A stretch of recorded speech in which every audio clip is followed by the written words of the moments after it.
Allu Arjun regular bail పిటిషన్పై Nampally court ఈ రోజు తీర్పు వెలువరించనుంది. 4 రోజుల క్రితం బెయిల్ పిటిషన్పై నాంపల్లి కోర్టులో ఇరుపక్షాలు వాదనలు వినిపించాయి.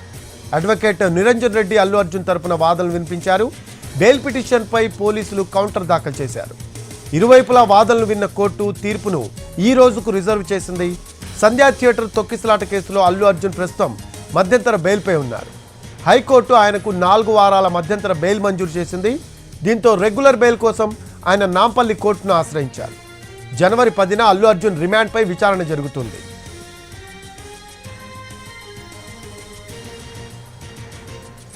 అల్లు అర్జున్ రెగ్యులర్ బెయిల్ పిటిషన్పై నాంపల్లి కోర్టు ఈ రోజు తీర్పు వెలువరించనుంది. 4 రోజుల క్రితం బెయిల్ పిటిషన్పై నాంపల్లి కోర్టులో ఇరుపక్షాలు వాదనలు వినిపించాయి. అడ్వకేట్ నిరంజన్ రెడ్డి అల్లు అర్జున్ తరపున వాదనలు వినిపించారు. బెయిల్ పిటిషన్పై పోలీసులు కౌంటర్ దాఖలు చేశారు. ఇరువైపులా వాదనలు విన్న కోర్టు తీర్పును ఈ రోజుకు రిజర్వ్ చేసింది. సంధ్యా థియేటర్ తొక్కిసలాట కేసులో అల్లు అర్జున్ ప్రస్తుతం మధ్యంతర బెయిల్పై ఉన్నారు. హైకోర్టు ఆయనకు 4 వారాల మధ్యంతర బెయిల్ మంజూరు చేసింది. దీంతో రెగ్యులర్ బెయిల్ కోసం ఆయన నాంపల్లి కోర్టును ఆశ్రయించారు. జనవరి 10న అల్లు అర్జున్ రిమాండ్పై విచారణ జరుగుతుంది.